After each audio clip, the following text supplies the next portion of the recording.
Morning guys, James here, welcome to Düsseldorf 2024. We are back on the Axopar stand this morning to bring you the all-new 29 cross cabin. Really exciting boat for us, arguably the most popular boat in the range for us in the UK was the outgoing 28, and this is the all-new platform. We have maintained that 20-degree deep V twin step hull as you can see here, so she is absolutely awesome through the water. The reverse chine up on the nose there to give you the anti-stuff bow thruster down here, and that beautiful white clinical finish, black hull band there, and ever the practical builder. We have things like those extra rubbing strakes around the back corners for protection coming alongside. Now, getting quite busy on the stand here this morning, so I'm just going to head up to the boat. Let's check her out in a bit more detail. Okay, so here we are up close and personal. Lots of tours of these already going out online. Going to try and bring you some detail this morning, as obviously not all our UK owners will have the chance to come out and see the boat here over the next few days. So this is going to be the only opportunity, probably until the latter part of April, early May, till my first boat comes into the UK. So we have an all new hull design from the bow all the way back to the stern. Lots of different zone changes, so we have some really cool upgrades in this bow section. The standard seating being round over here, port side L shape as we had on the old boat, but as you can see we have now got a seat on the starboard side. Now, how have they achieved that?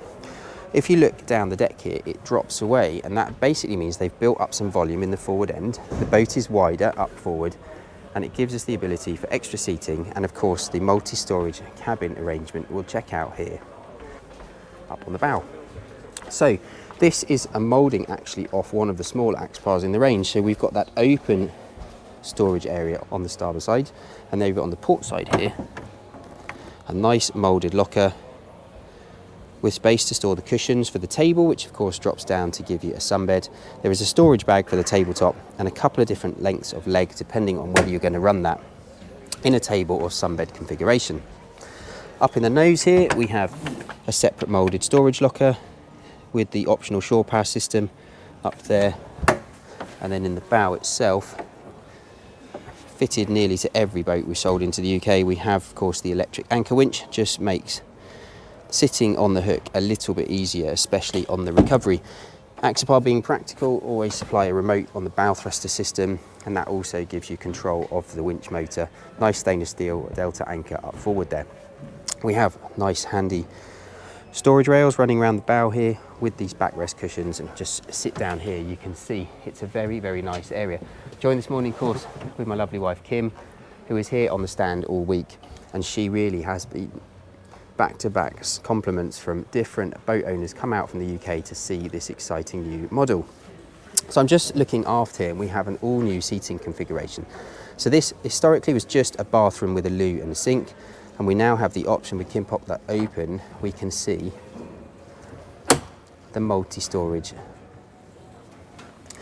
Now, whether you use this as a storage space or a full-on cabin, you have now the versatility, as you can see just scanning the camera around, for the cushion pack here. And then later in the season you'll hear a little bit more about an adventure collection, includes things like some soft decking options in here and what have you. But up top we have LED lighting and a couple of windows to let some natural light in, and then beneath this central section we have a loo and a sink.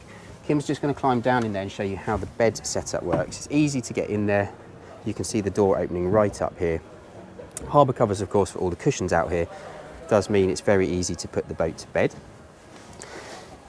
So in the centre section, you can see on the underside the lid, nice moulded clinical finish there. There is an option for a basic seawater toilet or a full-on electric freshwater flush, as you see here, leading to a holding tank which is tucked up in the front here. With the toilet then dropped back down, we have a clever camper-esque sink arrangement there that just drains down into the aft and then over the board with the bilge as required. In the corner there you have all the main breakers for the onboard system, so easy to get to for serviceability. And then if you so wish to turn this then into a cabin, a couple of little wooden panels there, all incorporating that step arrangement that she first climbed down onto. drop over cushions, and then we have a full size double bed.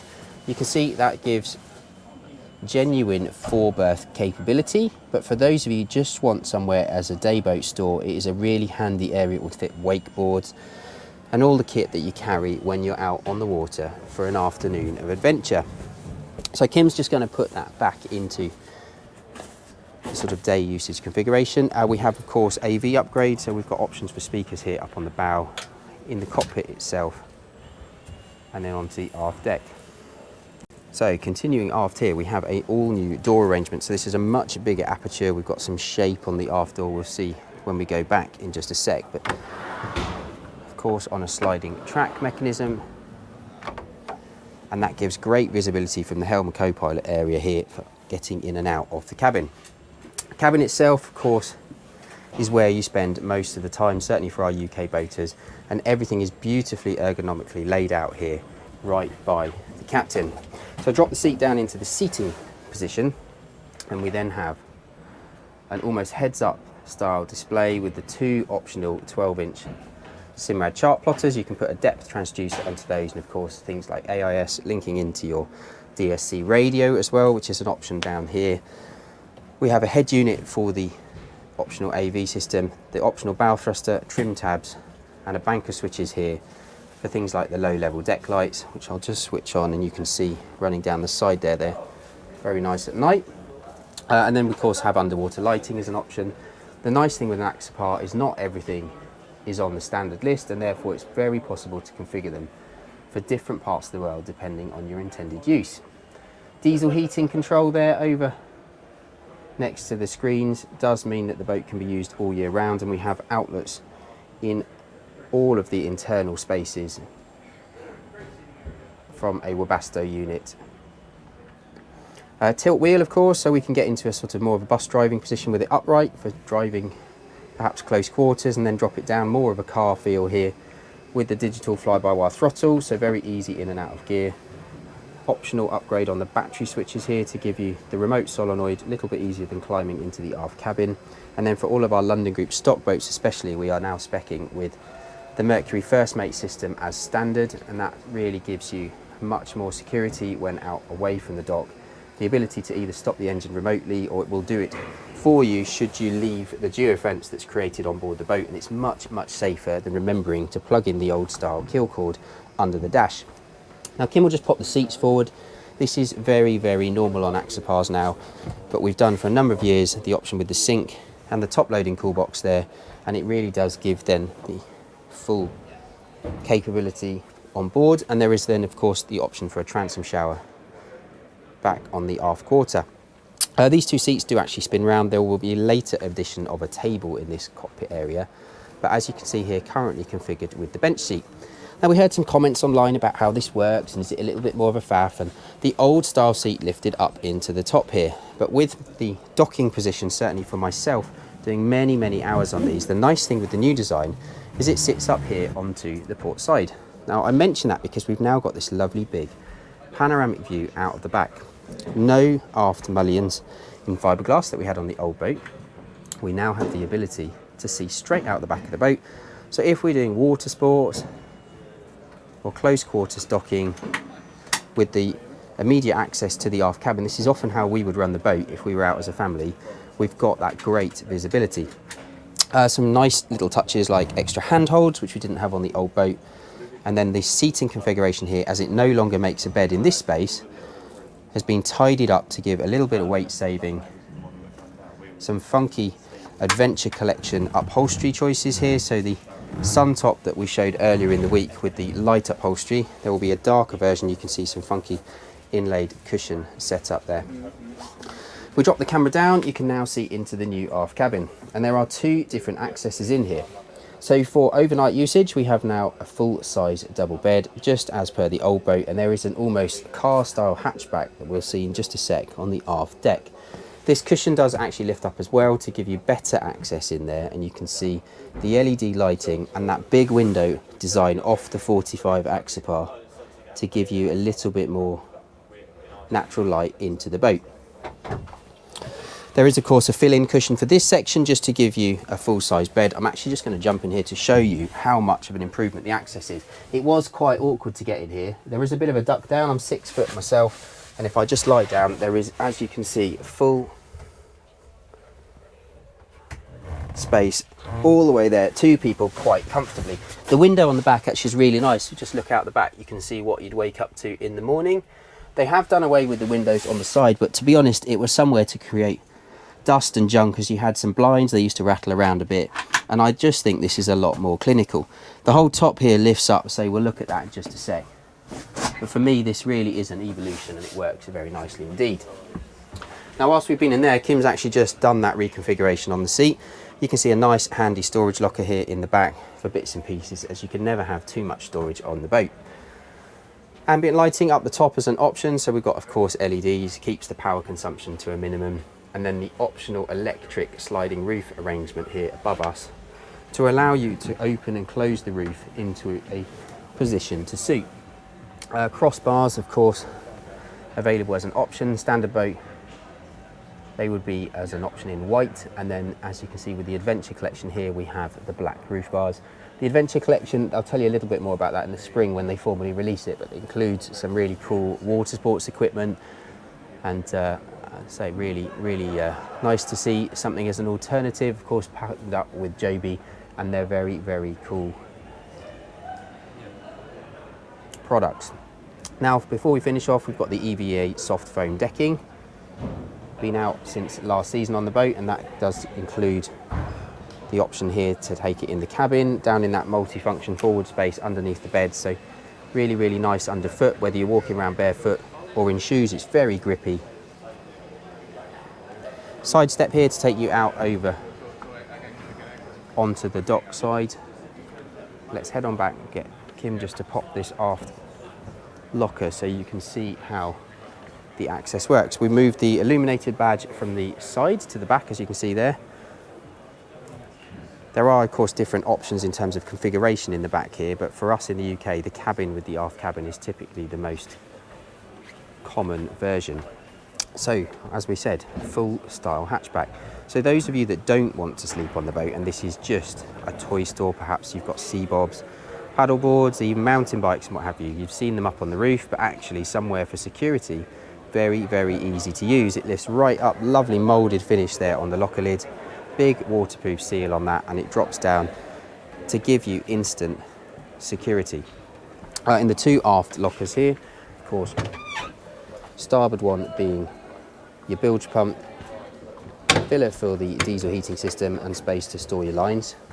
And over on the port side, Kim just drop that back down.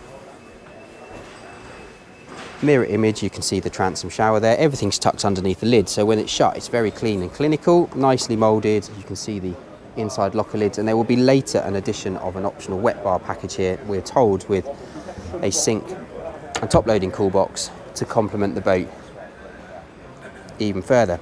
These are the fender box cushions, which again is an upgrade.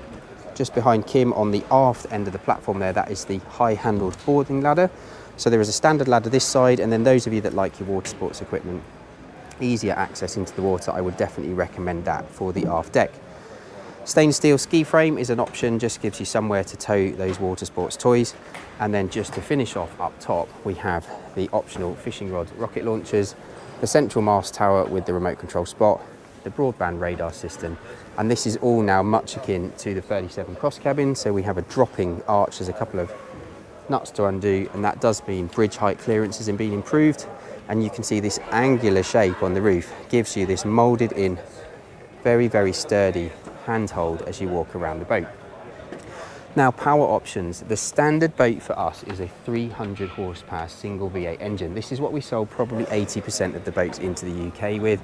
It's a naturally aspirated 5-year warranty on this, and it does work really nicely as an all-round package. We get about 42 knots, we burn around 1.5 litres per nautical mile, and it is a very nice, easy, low maintenance setup. For those of you a little bit more racy, the new V10 engine launched by Mercury last year with a 350 or 400 horsepower single option will fit on the back. And then for the twin option, we do have the V6 200 engines giving a little bit more speed. So we go from a single engine here around 42 knots, potentially up to 46, 47 knots with the twins, so you do have the ability to get a wriggle on if you so wish.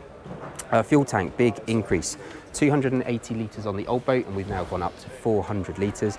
Increases that range to around 200 nautical miles, so genuine West Country capability from the Solent in a single hit. And for those of you running twin engines and wanting the speed, it does mean that you don't have to visit the fuel dock quite so often. Now, pricing. Pre-launch pricing on the boat for the specs that we have done so far, they are coming out, of course, sold in euros, but current exchange rate on the pound works out around £185,000 with a single engine and a typical UK spec with heating and the dual plotters and all of the bits we've come to love over the last few years on the 28. You add around 11,000 for a pair of engines if you want to go with the twin 200s. Of course, you can pare it right down if you want to do a more basic boat. That is the great thing with Axopar, that you don't have to take everything in order to make the boat usable on the water. Just scanning through the characteristics here so you can see everything about her. So she's a little bit longer than the outgoing 28. Of course, too wide to trailer in the UK. So they're typically wet berth or on the dry stacks with us, either on the south coast or further afield. Now, we do have some very, very limited availability for the tail end of the 24 season. And if you want to know any more about that, you really do need to start talking to us fairly soon, as those slots are rapidly diminishing as more and more people visit the show here and check the boat out in person. Now, of course, we are here through till Sunday, and if you'd like to know any more, if you want to get on a plane, it is quite possible to come and do this show in and out in a day. Please do get in touch directly. It's James at Axopar London Group, or Kim at Axopar London Group. Kim, obviously, of course, being on the stand here all week. And we'd love to see you here over the next few days. Bye.